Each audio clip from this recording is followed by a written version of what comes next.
Well, you'd think, because it'd been so long since we heard it, that I would have come to miss Greg singing. But there you have it.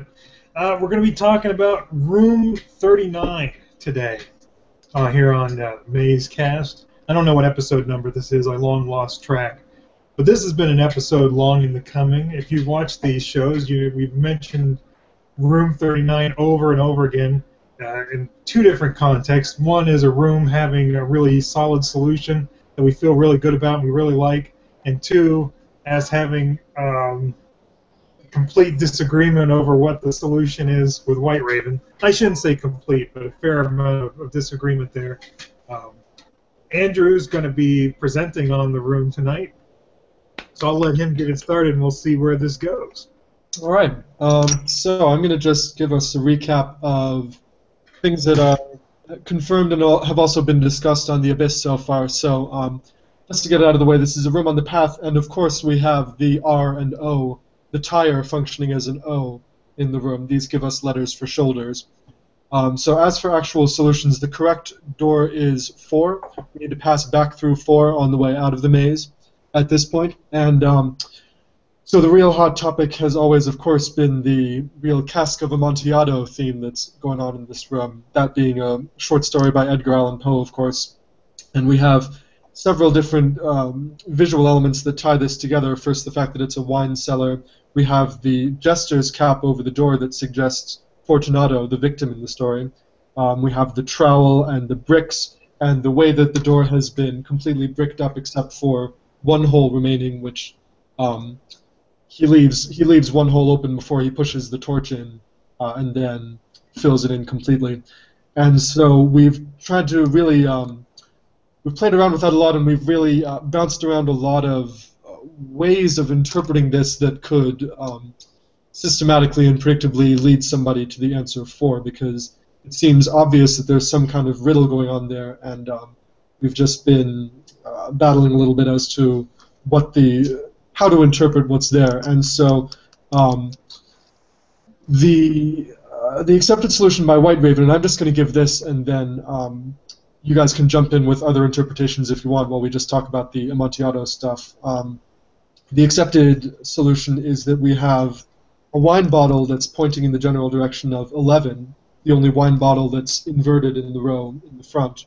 And we have a wine barrel that's leaning up against the door frame of 12, whereas we have a trowel pointing to 4. And the wine bottle and the wine barrel are both supposed to be evocative of Fortunato, the unhappy fool who meets his end here, whereas the trowel is supposed to be representative of his nemesis, Montresor, who not only kills him and shuts him up in there, but shuts him up in there first, but gets away with it. And I remember checking in the last lines of the story. He says that he got away with it and was never caught for 50 years up until the present day, as of the time of telling the story. So it seems that anything that we could identify with Montresor would be a good indicator of escape versus Fortunato being trapped. And so that's the line of thinking on the Abyss, is that the trowel is our Montresor indicator and our pointer to 4. So I did also have, on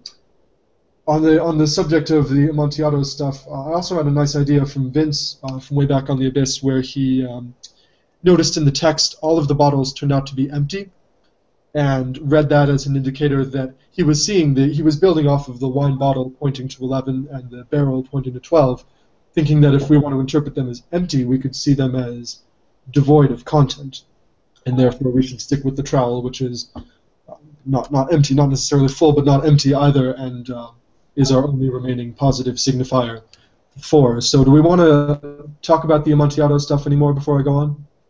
No. I don't know if we're ever going to be able to get all the Amontillado stuff out of the way and then continue talking about the room. I think it's going to be part of anything we talk about. That's true. I would say, number one, what you just said about Montresor representing escape because he got away with the murder for all that time, that's not on the Abyss, is it? Did you just come up with that? Maybe I just came up with that. Maybe I should post that on the Abyss. I just thought it was. I think it's just sort of taken as implied that Fortunato. We associate Fortunato with being trapped, so therefore we associate Montresor with escape. But it's worth mentioning that he didn't get caught. Well, right. I mean, Montresor walks out alive, and Fortunato's dead. I think that's clearly there, either explicitly stated or implied on there. But I hadn't thought of it from the angle of Montresor as having escaped punishment for his crimes, which is actually explicitly discussed in the short story. So I think that was an interesting addition to that. I'll throw that up there. If I were going to use the line of thinking that's on there, I think I think you still have to take all the clues together. But it's that you've got the cask that points at 12, and you've got the bottle that points at 11, or a couple bottles pointing at 11, depending on how you look at it. Yeah, you would say the cask in the story, the cask was a lie. There was no cask of Amontillado. That was a lie used to trick Fortunato. And the bottle of wine that was given to Fortunato, Montresor gave it to him saying it was going to protect him from the cold and the damp, which was a lie. That was not the purpose of that. It was to further intoxicate him so he didn't realize what was going on. But the trowel that he presented, when he presented it and claimed to be a Mason, he was speaking literally true. He was declaring his intent to lay bricks and wall him up. Of course, Fortunato had no idea what Montresor was talking about, but the trowel was not a trick. The trowel was essentially honest. And so I think I like that sort of association more than just saying the trowel goes with Montresor and the casks and the bottles go with Fortunato, because the casks and the bottles also go with Montresor. I mean, it was Montresor's wine that was given to Fortunato. It was Montresor who claimed to have the cask of Amontillado. They were Montresor's catacombs that they were going through. So I can kind of see the logic. If you don't, it seems more appealing if you don't think about it out loud. I guess I can see the appeal of saying the trowel goes with Fortunato or goes with Montresor. Everything else goes with Fortunato. But I don't know that that makes too much sense when you really examine it. But I reread the short story before tonight, and it stood out to me how he was being dishonest both about the cask and he was being dishonest when he gave him the wine. I think that's a reasonable way to interpret those three clues in the context of Cask of Amontillado and in the context of this room. Yeah, I like that a lot. I think that's really cool. I didn't think of the two lie versus truth angle. I think that's really useful, and it seems very riddly. Mm. So do you want me to shelve that for the moment and go on to some of the other stuff? Well, maybe we should maybe we should talk now about what then the counter interpretation is of that stuff. Or if you want to finish, I don't know, however you want to do it. I don't have anything else that really ties into the Amontillado theme, so we could just if you want to keep following this up, let's just do it now. Can I say something real quick? Yes, please do. I think if you were to, I think the Amontillado stuff is valid.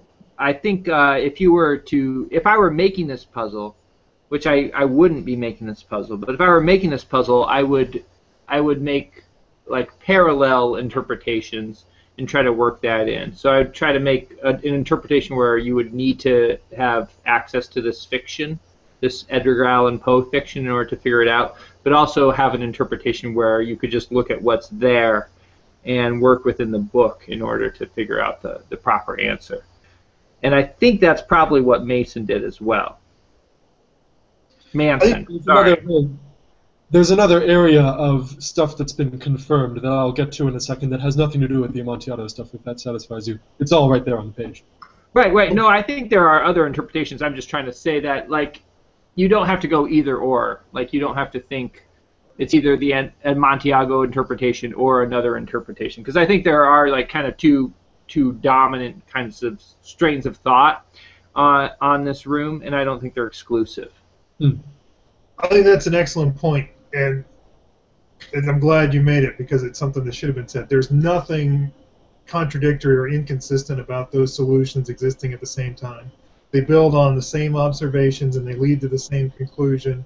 It's just one of them has kind of a metaphorical interpretation based on Cask of Amontillado, and then the other one you could get from the book without having any idea what the Cask of Amontillado was. Um, I think you're right. There's no reason to look at it as either or. One of this, either White Raven's right or either we're right. Somebody has to be wrong. I think you're probably right that what's great about this puzzle is that both layers of interpretation work. Maybe we should go ahead and give the other interpretation now. Yeah. Let me pull up the screen share. So the other interpretation uses the same elements. I guess I should fix this. No, it'll be fine. We're still on the Amontillado theme, just a different interpretation. What's that? We're still on the Amontillado theme, just a different interpretation. The same elements. The same elements, but this is the interpretation that works without any reference to the story Cask of Amontillado. Sure. And what this makes reference to is the text, which we'll look at later, but where the text specifically divides the room into three categories. It says it looks like a wine room, it looks like there is work being done here, and it looks like a junk room. I think it says it looks like a combination wine and junk room, wine cellar and junk room. Someone had also been doing work here recently, something to that effect. And all the objects in the room actually fit into those three categories there. You've got the wine-related stuff, that's the bottles and the barrels, and then you've got all these objects that are seemingly random, although they also all seem to start with the letter T. You've got the tubes and the tire and the tree and the tag, and you've got it's a sign, but it's clearly suggestive that it's saying this way, with the part that's sticking out through the door. All that T stuff seems to table, toy, yeah, as well, yeah, as all that stuff seems to be the junk, and maybe it all starts with a T to relate to the word trash, or who knows. But that stuff all seems to be grouped together. And then you've got stuff that relates to the work that was being done. You've got the brick and the bag of cement or mortar, presumably, and you've got the trowel and this stuff. So you've got these three categories of things. Now the wine stuff seems to point both at 12 and at 11, because you've got the cask inclined back here that seems to incline up towards 12. You've got this one bottle pointing a different way on the rack that points towards 11, or the way I looked at it was the bottle points towards these bottles that point up to 11, the actual number 11. Either way, you've got bottles pointing towards 11 and not towards either of the others. So the wine cellar elements point to 11 and 12. And then the T elements also seem to point towards 11 and 12, in that you've got this tag around the bottle that points up to 11. I would suggest that the tag then is indicative of 11. I mean, if you don't like that, it's actually in front of the door to 11, so that works, I think. You've got the tree, which is actually partly over the door to 11. This wedge sign that's coming out from 11, and then you've got the stuff over here is less two-dimensionally suggestive, although it all seems to be in 3 dimensions pointing towards the door to 12. The toy there and the tire rolling that way. This tube seems to be pointing up that way. And I'll note now, interesting here, or well done here, is that the R, of course, doesn't fit into any of those 3 categories, nor should it, because the R is there for a completely different reason, just to give you a letter for the riddle of the path, spelling out shoulder. I'd be careful on that point, though, because if the R is not junk, why is the picture of a tree junk? Like a picture of a tree is not something you'd commonly think of as junk. No, none of this stuff is, but it's something you think of as starting with a T, because it's a So the tree. T makes it trash, which makes it junk. Well, you don't have to. It's the T that all groups them together. It's conspicuous that you've got all these things starting with T, Uh-huh. Yeah. and then they're also the things that don't relate to the wine cellar or the work that's being done. So from the three categories we're given in the text, you can surmise that this is the junk. So Whether it's you wine, work, or things that start with T, not wine, work, junk. But junk leads to trash, which leads to the letter T. Well, I'm suggesting that that's an interpretation, but I don't think it's necessary. Like you could not want to call it trash, but just say there are all these things that start with the same letter, and they're not part of the wine cellar or the work that's being done, so they must be the junk that's referred to in the junk room. But if you want to tie it into the text, you have to think junk equals trash or trash equals junk. No, I'm saying you can say this stuff is trash just by virtue of the fact that it's not part of the It's wine. not wine or work. That it has to be part of that third category. Mm-hmm. But the R is outside that, which I'm saying is I think it's clever to tie in. Like it could have been a bunch of random objects without any particular similarity that just didn't tie into a wine cellar or the work that was being done, and we could still say, well, it's got to be the junk that he's talking about because it doesn't fit any others. But by making them all start with the same letter, that makes R stick out as not quite fitting with the other pieces of trash. And it also does something interesting with the trowel then because, it makes the trowel seem to belong to a couple different categories because it does P, but then it's clearly part of the work that's being done, so it's easy to confuse it as being part of the junk group, but it's not. It's part of the work group. In the other hand, if you don't separate out the work that's being done from the wine cellar and you just look at this as cask of Amontillado stuff, the trowel fits in perfectly with the wine and the cask and the bottles and everything else. Yeah. But if you divide them into the three categories, then the trowel is clearly in the work being done category. Now, what about the ladder? How does the ladder fit in with this? Well, the ladder doesn't. That's just because you come down a ladder when you come from 12. Uh-huh. So as far as I know, I don't think that there's any that enters into the solution in any way, but it certainly could in a way that I don't know of. Yeah, you could. Go ahead. You could categorize it as a work object if you wanted to. But then, if it's a work object, like in this interpretation, the work object shows the way. So if the ladder is also a work object, then it messes the whole thing up. Well, it's a problem depending. It's a problem selecting what to leave out because you also have to. I mean, I really like your solution, and I remember seeing parts. I don't remember seeing it expressed so summarily as that and so well, but I remember seeing parts of it on the Abyss and really liking it. I do want to raise a couple of other points. In addition to the ladder, you also have the problem of the cap, which is just sort of left out. The jester's cap, right? Yeah, the jester's cap. Yeah, I was thinking that too. And the other issue, and again, I just raised these for the sake of discussion because I do really like this interpretation. The other point I would raise is that you would want to be hesitant not to, like you drew the contrast with the R not being a piece of junk. Well, that's fine, but I think you also want to hold on to the tire.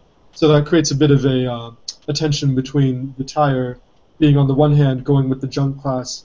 Now, on the other hand, I believe this is necessary as an O for shoulder, so you have to be careful not to throw that out.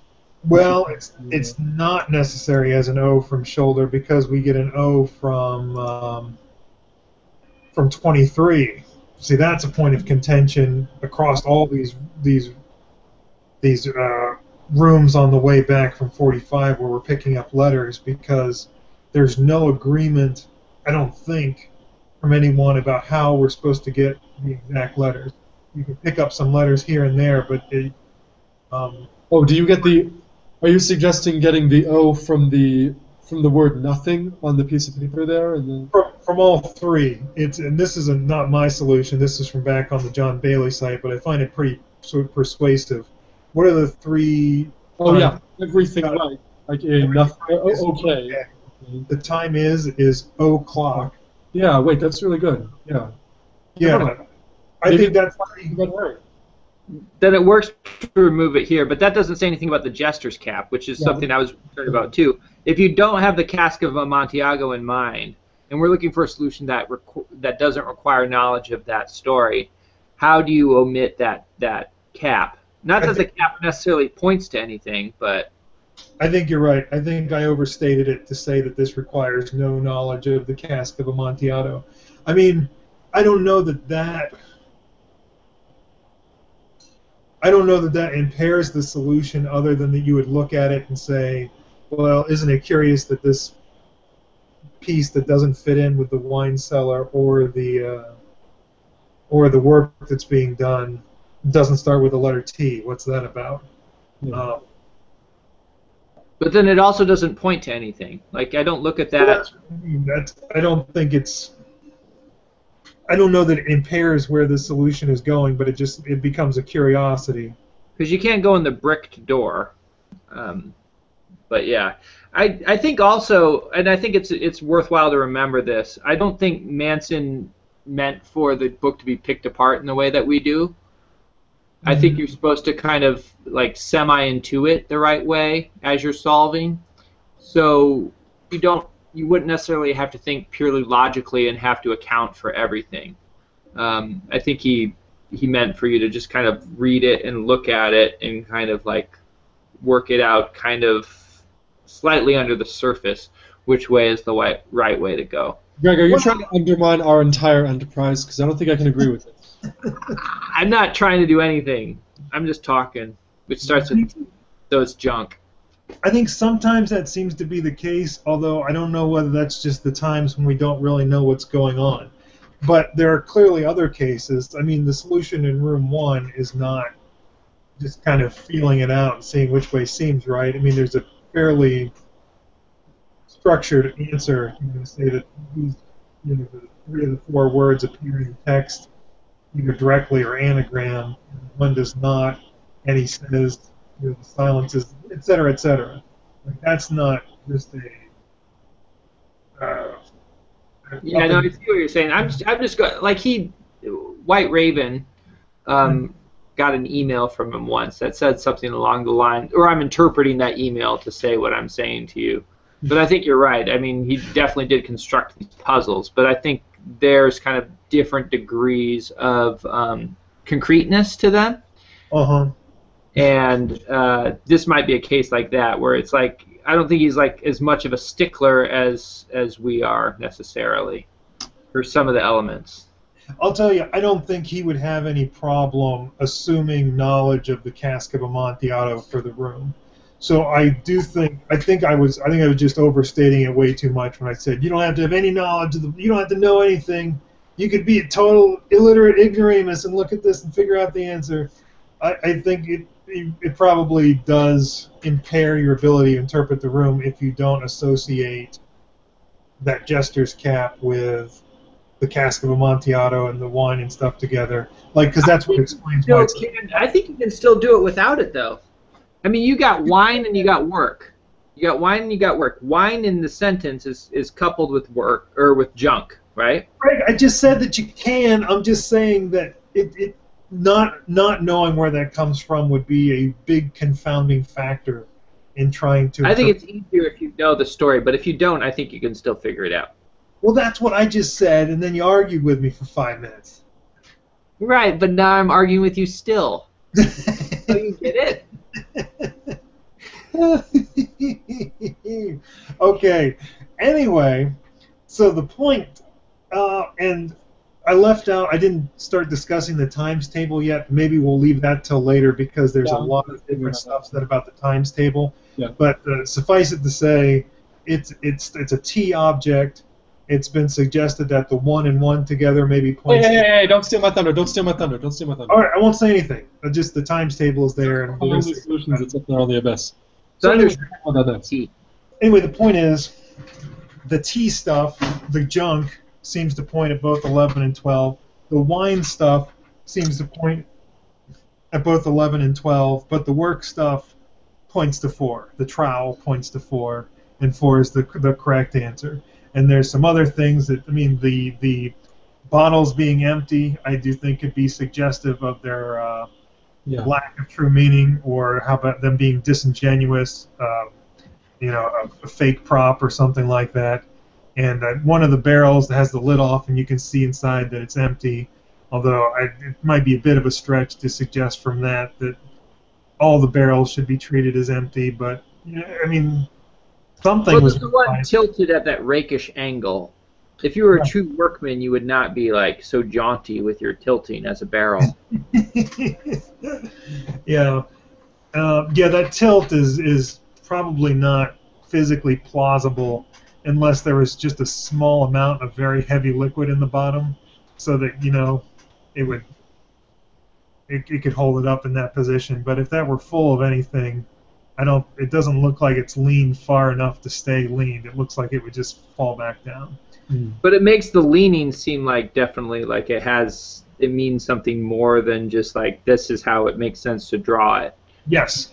Yeah, definitely. Pointing to 12, it seems. Yeah. It seems pretty so. Okay.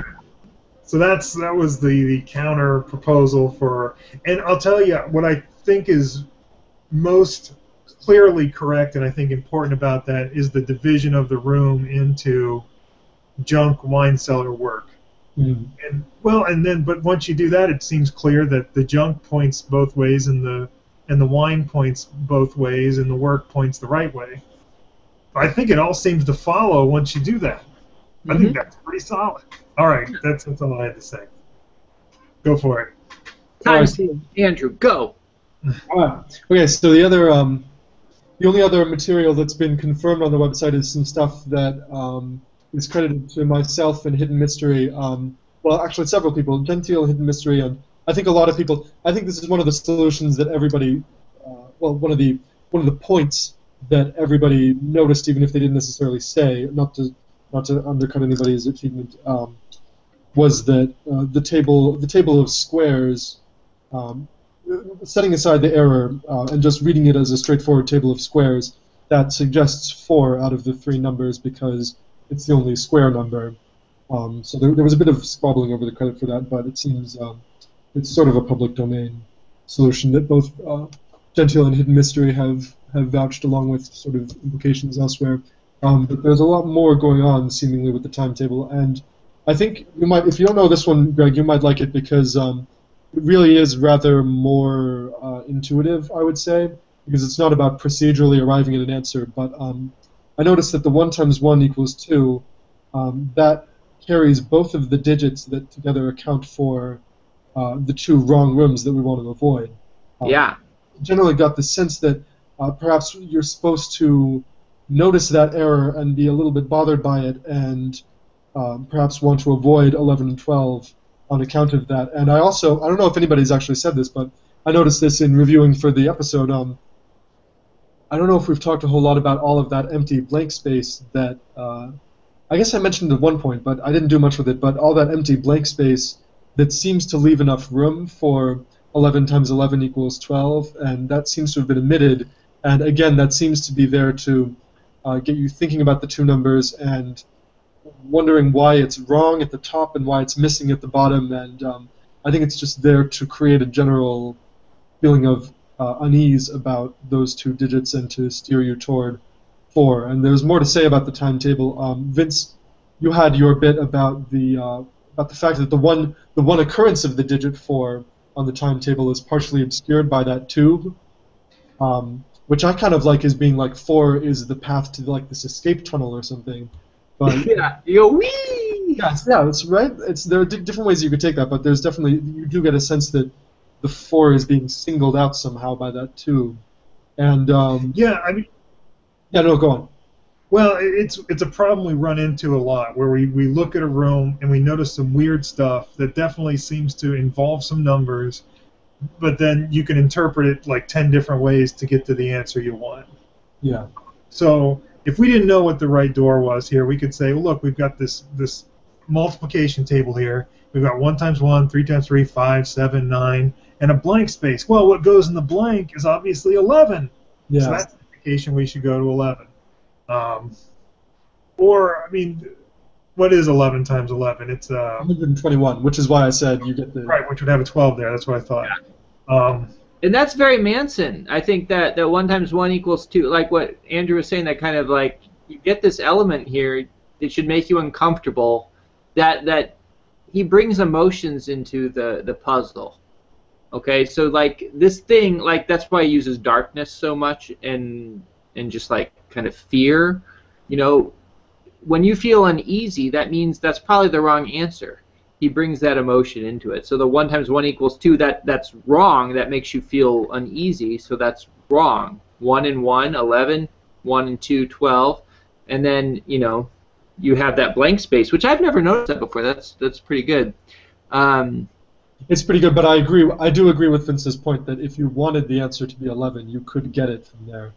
But that goes back to the Gentiles thing, where the first thing you get is wrong, but then the second thing you get is right. You know, that's not always true. Like, because if you look at the times table and say it's a bunch of squares, it's 1 squared, 3 squared, so we're looking for a square. 4 is a square number, so. And that's right. Oh, right. But it's not a bunch of squares because 1 times 1 doesn't equal 2. Yeah, so you have to account for that somewhere. It's not fully squares. You have to know your squares. That takes a little like extra knowledge that not everyone has. Well, Fortunato, you have to know square numbers. Jesus. Yeah. It's on its own. But here's what I think about the times table. And it's somewhat guided by the fact that I really believe that all the trash is supposed to point at 11 and 12. Well, number one, if something points at 2 different doors equally, then I think it's fair to say that's a clue you're going to disregard, except maybe in room 4, where who's telling you that there are 2 different doors you're going to have to take. But so, yeah, when there would be 11 times 11 is 1, 2, 1, and you've got 1 times 1 equals 2 at the top. I think that definitely would you start thinking about there's an 11 and a 12 in 2 different places on here. And I think that blank space at the bottom is definitely there to make you think about what should go there. I mean, that's why it goes up by odd numbers, 1, 3, 5, 7, 9, bam, 11. And I think that the 4 is covered up so that it's not also including a reference to 4. Like this is another, odd one in solution where the point is that the 4 is covered up, is not there, and the table is suggestive of 11 and 12. Yeah. But I mean, there is the problem that it is dealing with squares, and it's hard to think that Manson wouldn't think about the fact that 4 was a square, but then maybe that's why he chose to only do odd numbers, so that again. Yeah, there was discussion about that. Gentile suggested a rather pragmatic reason for only doing odd numbers, and then I mean, there's also been discussion of odds and evens and stuff. But Gentile had a very pragmatic solution, which was just that he thought that including 2 times 2 equals 4 would make it too obvious, like it would be leaping out right out at you.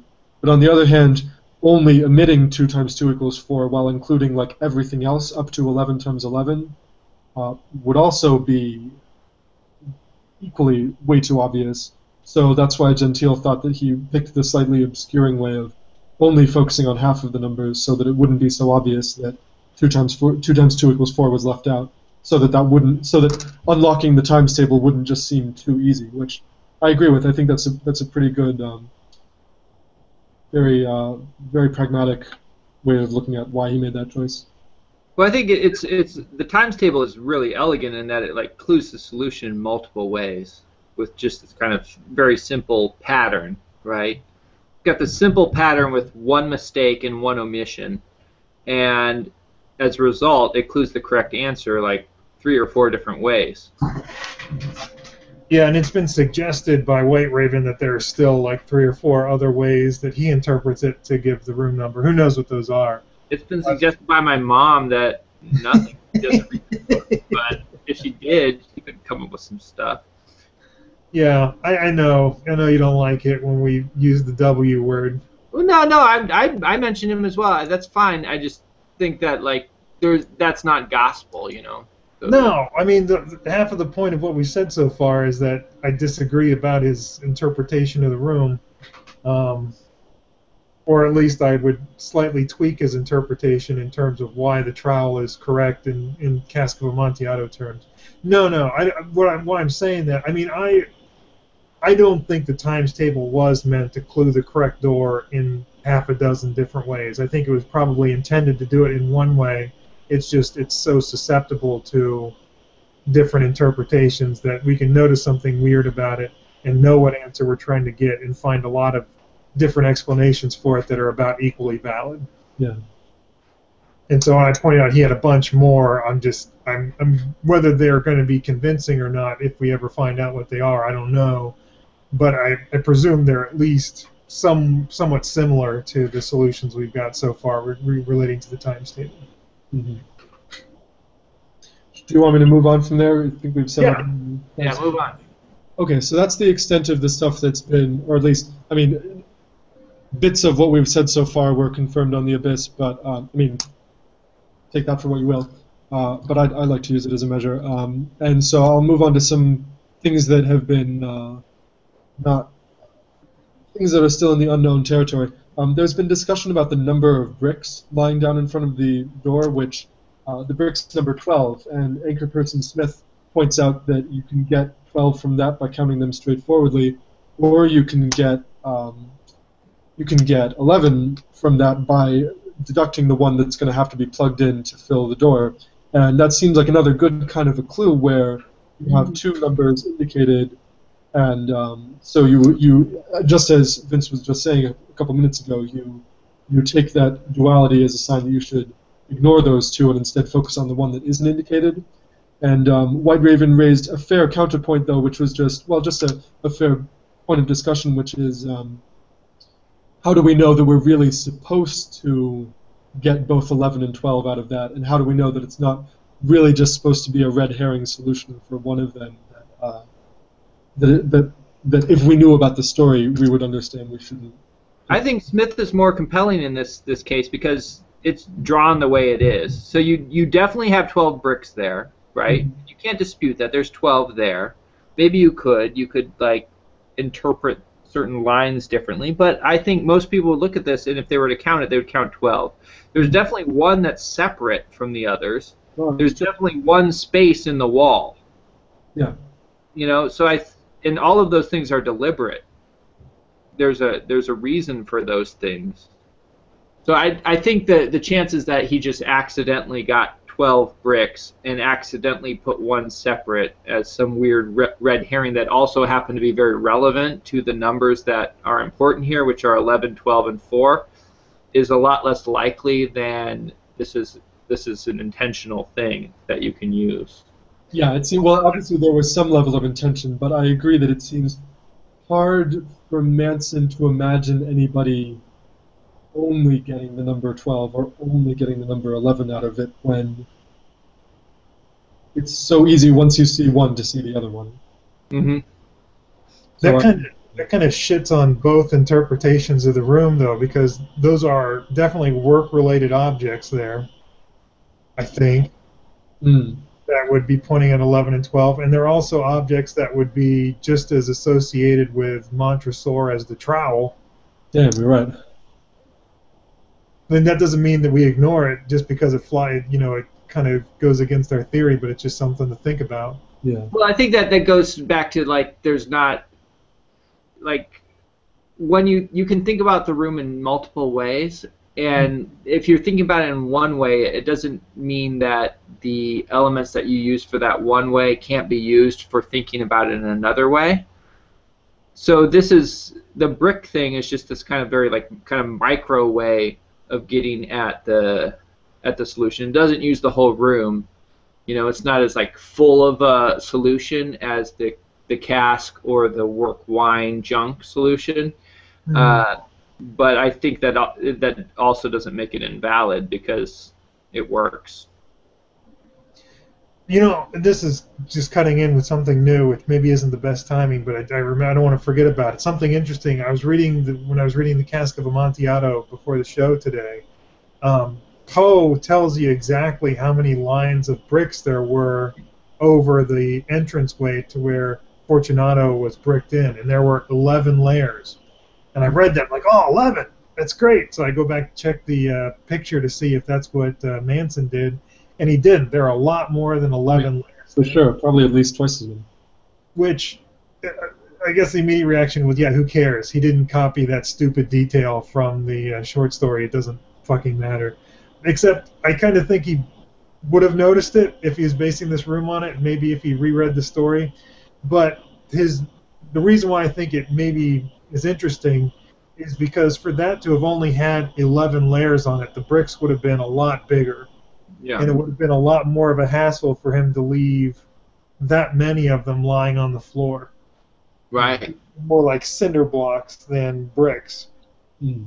So in talking about how it wasn't an accident that he left that many lying on the floor, it made me remember that about, if he had made the bricks the size that they were in the story, so that 11 layers covered up the doorway, then the bricks he had laying around would have been a lot more obtrusive visually, like they would have taken up a lot more space. Yeah. Mm. Have any of you seen the movie Young Guns 2? I've not. I've seen parts of it. It was a long time ago, though. Well, did anyone hear the Bon Jovi album that was inspired by the movie Young Guns 2? No. No, did that album come out before or after the publication of this one? I think after. So the songs from the album were not used in the movie, but they were inspired by it. Is that where Dead or Alive from? If like maybe this room isn't kind of a similar thing, like it's not really like the room where you have to have seen Young Guns 2, but it informed the creation of the room. Yeah. There are a lot of other elements that make it clear this is not the room from the story, The Cask of Amontillado. It just doesn't match the description at all. Well, should I move on? Yeah. So let's see. So you talked about your combination wine cellar and junk room stuff, so that's good. So let's skip that. We did have, just related to the whole junk thing and the tea items and the trash and everything, we did have a small observation from Wanderer who, I should have mentioned that Vince Gentile and Wanderer were really the people who put together the Amontillado. I like to give credits to, so those three. But Wanderer also has a little bit here where he notices that if you don't interpret the tea items as junk, perhaps if you're relaxing on the combination solution, but if you don't necessarily view them as junk, you can see them as, actually, Vince, you mentioned that there's a bit of tension around the trowel with the fact that it begins with tea but isn't junk. And another very simple way of looking at it is simply that you have all these tea items pointing you to the trowel, or suggesting the trowel, which points to 4, which is tea, whereas there isn't really anything about the room that cues B, which you would need if you wanted the bottle and the barrel pointing to 11 and 12. So that's just a very simple... Although there's a lot of stuff that starts with a B in the room, too, because you've got the bag boxes, the bricks, the barrels, the bottles. Actually, I guess you're right. So I guess there is a fair amount of stuff that could cue B as well if you wanted it. Yeah. But this is one of several rooms in the maze where there's a repetition of objects that start with the same letter, and presumably they're not all used the same way, and we're not really sure what to do with most of them. Like in room 15, we need an H for shoulders, and it has a bunch of stuff that starts with H, so we say that's there to tell us to get the letter H. But on the same path, we've got this room with all those T's and all those B's, but we don't take those, for the riddle of the path. So I wonder whether there's... it's hard to say whether there's something more telling you exactly how you should be using these, or if it's just that, well, it fits in this room, so we do it, and it doesn't fit in this room, so we don't. Mm-hmm. Yeah. So, I've got another... this is a cool... This is a cool observation from you, Vince. The text cues us to look at the labels by giving the phrase "dusting off some labels," and you notice that there are actually only 4 bottles in the row in the column around the center of the picture where you can definitively say that they have labels on. A lot of the other ones appear to have labels on at the first glance, but you can see that it's just a trick of light because there isn't a full border that you would get from the sticker. So there's only one of them that's toward the very, very front of the image, and then 3 that are much further back in the column where you can actually see that they have labels on. So that's an interesting way of getting 4. Yeah, I think that's dumb, though. I mean, it's interesting. Like, why is it that way? Why are there 4 unlabeled bottles and all that stuff? And you're right, it is mentioned in the text, dusting off the labels. But I don't know, these solutions where you just find something in the room and count it, especially with low numbers like 4, it seems like you're going to find your solution that way. Yeah, I can see why. I can see why you want to push toward solutions in this room. This room seeming so cohesive, I can see why you want to push toward solutions that kind of tie everything together in this room. Well, that's what's so beautiful about this room, and that's when we talk about 37 eventually, I feel the same way. And I don't know whether it's just hopeful thinking or what, but I really hope to find more solutions like that that really tie the whole room together. Yeah. I think it's really neat when that happens. So I have just a few more miscellaneous observations. We have one from Gentile that the inverted bottle in the column is the 4th one in. Since you notice that there's one little, you can just see the very rim of one toward the very frame. You count 3 and then you get the 4th. So one thing. Another thing that Gentile has been really curious about is the tag, which if you just read it as tag, giving the letter T, okay, fine, it's part of the junk, but he's made much of the fact that it's blank, and it does seem to invite a question of why Manson chose to just leave the tag entirely blank on there, and Gentile has tried to put 4 in there, as in it's for somebody, which I think is a bit of a reach. But I just want to know if there were any thoughts about the fact that it's a blank tag and what could have led to that decision. Yeah, I don't really have any. I can't say I really thought. I mean, I read Gentile's thing before. Like I had the same feeling about it, yeah. But I haven't really given any thought to why it's blank, other than it's just there for it to be a T object relating to 11. Yeah, I guess so. I guess perhaps the point of it being blank is to make sure you don't focus too much on the content and just focus on the word tag. So that's a possibility. We also had some interesting stuff between you and Gentile. Just noticing what seemed like kind of a child schooling development theme going on the right with the junk, with the toy bird and the times table and the big letter R. Not much there, but I thought it was worth mentioning. It was kind of interesting. That these might not be completely random objects in the junk category. And then we have. I'll finish with something from Gentile that I absolutely love, and I wish were true, and maybe it is, because it's fantastic. But before that, I did also want to just ask. I was just noticing when I was reviewing this for the first time. Do you make anything of the fact that, yes, you presume that the sign says this way, but you actually only have the letters S, W, A, Y. Do you make anything of the resulting word sway? I don't think anybody's ever talked about that on the list. I've thought about it and come up with nothing. So nope, I've got nothing on that one. Yeah, it just seems like an interesting. But Alex does. This is the one thing that Alex wanted us to mention. Not the word sway in particular, but here, let me. I'll put the focus on me, and let me see if I can do this in a. Oh, that's not what I want to fucking do. Okay, here we go. So take a good look at this sign here. Look at the font on there. Look at the size of it. Look at the way it's sticking through the doorway there. And then we're going to take a trip down to room 45. Yeah! Oh, whoa! Bonus, we're actually also covering room 45 tonight.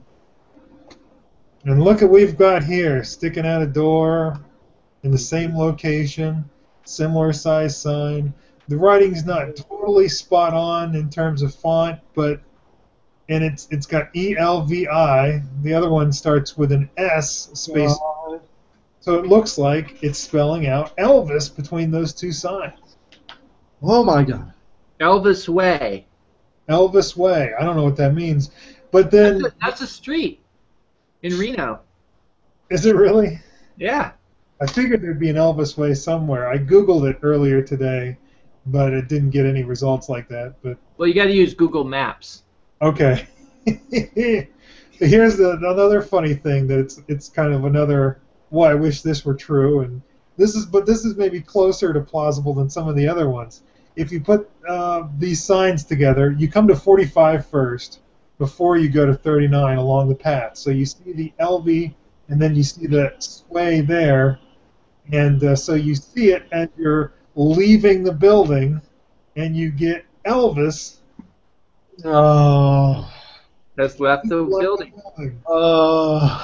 But that's not Elvis's, like, that's not the way you would leave the building. That's the problem. What do you mean it's not the way he would leave the building? Part of the path out. Yeah, you wouldn't go through 11. I don't know if you go... No, no, not through 11, 39. No, but I mean, Greg has a fair point. Like, you would assume that if there were anything intentional there at all, you would assume that 11 was the right way to go. Yeah. Wait. Left the building. So if it's Elvis's... You're saying you would expect the sign then to point the right way. Yeah. I don't know. I don't... Leaving the building. I guess Elvis leaving the building is Elvis dying, right? So, no. Then, yeah, like 11 takes you to the trap, doesn't it? Yeah, 11's in the trap. So, yeah, the trap is death. But that's not what Elvis leaving the building means. That is what Elvis leaving the building means. No. They said Elvis left the building when he died. They would say Elvis left the building when he left buildings. And they also said it when he died. Okay. I guess for some reason it didn't really occur to me that the sign should be pointing the right way to make a message together. And I still don't... When you die, Vince, we're going to speak of your soul leaving your body as Vince has left the building. I understand what you're saying. That's fine.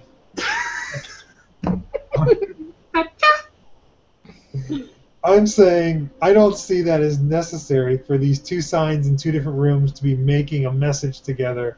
I don't see it as necessary that they also be pointing through the correct doors. Messages, the purpose of messages is to get something across.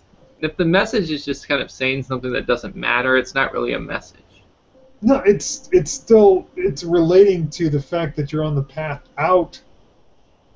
You're not on the path out if you're going to room 11, unless you're No, it's not about the doorway. It's just about the rooms. But why would they put it in a doorway if it has nothing to do with the doorway? Well, it does have something to do with the doorway independent of this sign. Like, if you forget about room 45, that sign makes sense in the context of room 39 because it's suggestive that it says this way, and it's a T thing, and it's pointing you the wrong way. But if you put the signs together, it's suggestive of Elvis Way, which makes you think of Elvis leaving the building. Which is why we take 11. Confident. 11. No, because you don't go through 28 either. It's not about going through the particular doors. And look, here's another thing. When Manson wrote out his clues for room 45, telling people what the answer was essentially, because no one on Earth would ever figure it out. His clue relating to that sign was there are no two ways to read this sign. Ways, two ways. Oh my God! And the other. I'm sold. All right. No, I like what you're saying, Vince, but I think where you go wrong is by saying that it has nothing to do with doorways. But it can't have anything to do with a doorway. If it has to, I think it has to do with the doorways. It means that if you leave the building like Elvis does, you're dead. You choked on some peanut butter banana sandwich. And. Well, in any case, why is that crazier than what you're saying? In any case, I think it's real interesting. Well, I wish I had ended on that because that's the real grand finale. But I did have one more thing which is from Gentile, which I love. It's been noticed by a couple people that the hammering and chopping sounds are suggestive of the adjacent room 4, where we have the axe and the gavel. But Gentile also pointed out that in the story, The Cask of Amontillado, Montresor leaves only the last brick open, pushes the torch that he brought with him in for Fortunato so that he'll asphyxiate, and then finally pushes the last brick in. And Gentile pointed out that in 4, you have chopped wood, you have matches, and you have a candle, all of which could be combined to generate a torch. And so Gentile suggests that Montresor has, and he says that because of the faint jingling, Fortunato is still alive at this point. So Montresor has stolen out to room 4 to go get those flammable materials and push them into the brick hole, and so we should go to room 4, which I love. There's no way that it was intentional, but I just love it. I think it's really I fun. think it's intentional not as a solution, but as just something really fun. Perhaps. I think that, like, if you've like gone into this, if you're making a room based on this story, like if you're Bon Jovi and you're really into Young Guns too, you're not necessarily making all your songs directly relating to Young Guns 2, but you've watched the movie enough times that that kind of thing is going to be in your mind and be like, okay, this is really fun. We're going to have these elements that work for room 4, which all those things do, like the light and the wood, or the matches and the wood and whatnot, but also have them work to make a torch. And that kind of, you don't really use, I think, is what makes this exciting. You wouldn't really use a log to make a torch, would you? I mean, that's not really how they make torches. Chop it up. Chop some of it off. Yeah. Well, you'd have to. You couldn't do it with just an axe because they're. I mean, you could, I guess, if you were really an expert work, but that's not what they do because they make it like thin, more like a pole than a. What Middle Ages tool would you use to make a torch? I don't know what they used in the Middle Ages. Well, that's when you use torches. You don't use torches. Like these days, the British, they call torches flashlights, and you don't use wood for that at all. But that's not what they used in the Cask of Amontillado. They used like a torch with a stick. A stick, not a log. But it's not like just a stick. Or just pushes the candle in there. It's metaphorically a torch.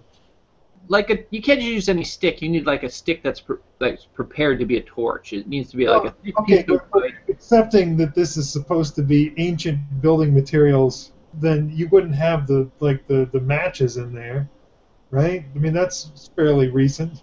Well, Montresor goes in there. He doesn't know what the fucking matchbook is, so he uses what he recognizes. You know, there are like actual lights that shaped like torches on the wall in 4. Yeah. Oh, interesting. Interesting. And yeah, basically tying all this together is the fact that if you're on the path, you've already been to 4. Therefore, you actually are free to use. You're like, it's fair game to suggest that you might want to use knowledge of the contents of the room 4 because you've been there, and yeah, I just think it's fun. I think it's a really fun movie. I think that's great, and I agree with you, Andrew. I also love David. Yes, who doesn't? All right, do you want to go through the text here? Yeah, why don't you read it, Greg? Okay. Ellipse, but look like a combination wine cellar and junk room. Does anyone have a comment on that? I was going to wait till you said the next sentence. Okay. Someone had been working here as well. All right, so that gives us our three-way separation, our 3 categories for things in the room. Yes. And I think there's a fair thing, like, you know, the opening sentence and the ending sentence both kind of have like a particular potency in a lot of these rooms. The opening sentence, I think, can kind of set the stage for how you're supposed to interpret the pictures, and the ending sentence oftentimes gives you kind of like a cheap way out. This is more to my taste, said one, dusting off some labels. All the bottles turned out to be empty. No, we already talked about the dusting off some labels, about how 4 rack, and there are 4 unlabeled bottles off to the side. All the bottles turning out to be empty. We talked about how that could be suggestive of the bottles being, deceptive or fraudulent or devoid of meaning. Emptiness is not suggestive of, I guess, something you'd have confidence in. I don't know what the "this is more to my taste" is about. Well, it's about wine, and taste starts with T, so the wine is. Taste starts. Ah! I like that more than I think you thought I would. Well, no, that's what I thought it was. I was just saying what I thought. But I didn't. Yeah, I didn't think. I find that weird because I generally assume you're not going to like anything. So anytime you like something, you like it more than I thought you would.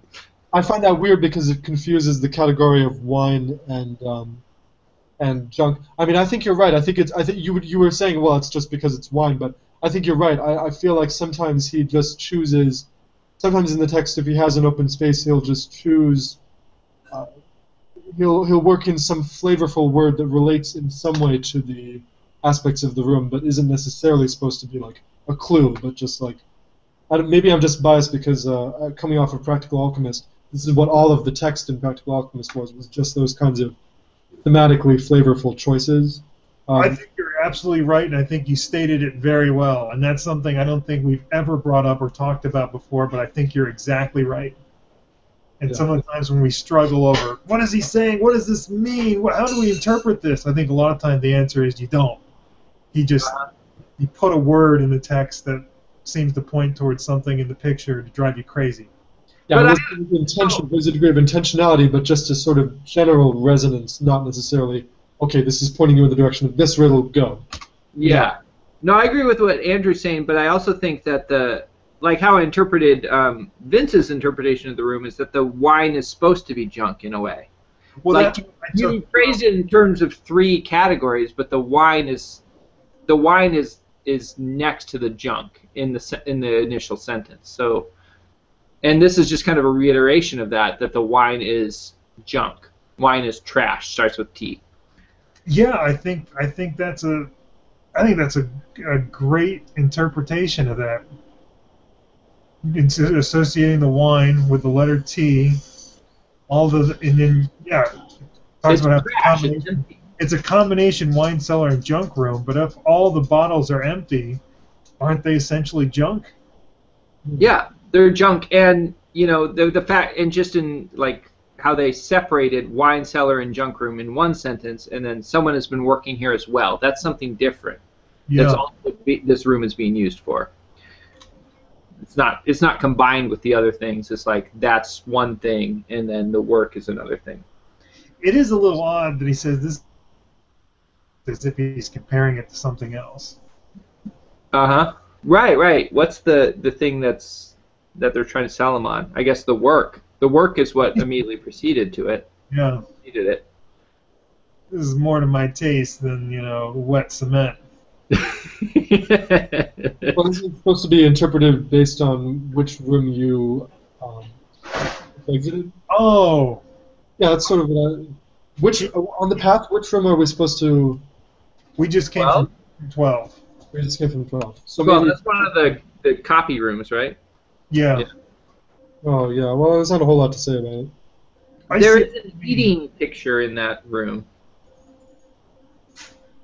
Yeah. Why do you?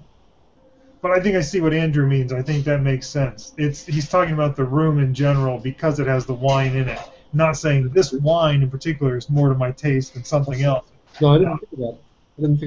This room is more to my. So it's a comparison with wherever they just came from or whatever rooms they've been through, not to some other thing they've been drinking. I've sort of always interpreted that way. I didn't realize, it never occurred to me that you could interpret that as being this particular bottle of wine is more than it tastes. Well, I think that just strengthens the plausibility of that reading, if it made so much sense to you that you didn't even think. I think that's probably what's going on there. Perhaps. I hear some hammering, said one. No, that's a chopping sound, said another. So that's all kind of 4 stuff is kind of what.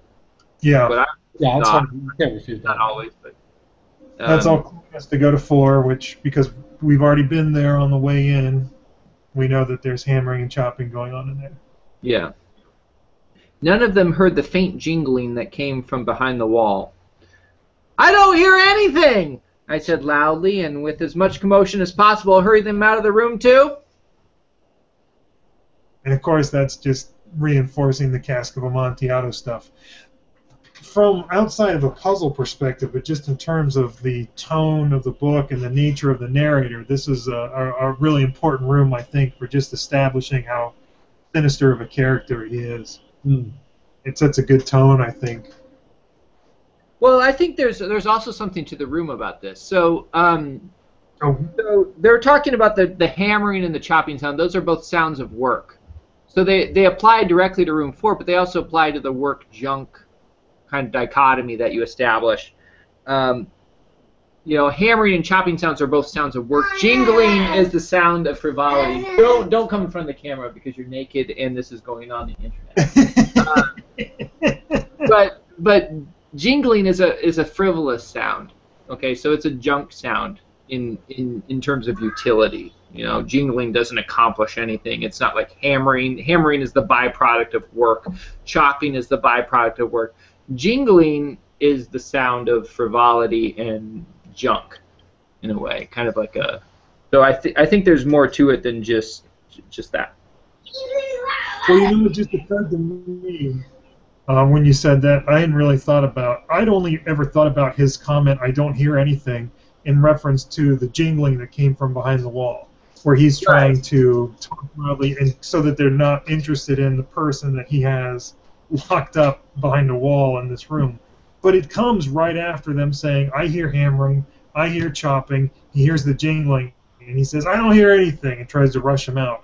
So that's an important point, because we know when the guide is trying to distract them from something, that it generally means he's trying to distract them from proper clue, right? Yeah. From something, and he's not just taking them away from the jingling, but he's sort of denying that there's any hammering or chopping going on, which reinforces, you know, not just that they're hearing sounds from 4, but that they want to go towards 4. But he also could be seen as benevolent there. If he's trying to distract them from jingling and keep them thinking about the hammering and the chopping, then he's actually being benevolent there. I don't think that's a very plausible reading, though. When they say he says that loudly and makes as much commotion as possible, I don't think he's trying it's to... It's reminiscent of room 29, which numerically is similar to 39. Or no, 26, sorry, not 29. That's still pretty numerically similar to 39. Yeah, I guess. Yeah. But that's where he also distracts them with sound and pushes them out of the room. He does the same thing there. That's true, and that's a room where not that that they hear anything that's important, but where the silence is important. Mm-hmm. Yeah. So what they're hearing is important. Yeah, and he's trying to cover it up. Yep. I like it. Boy, this room seems so well. Yeah, it's connected. The rich room. It's really connected, like you said. I think that works.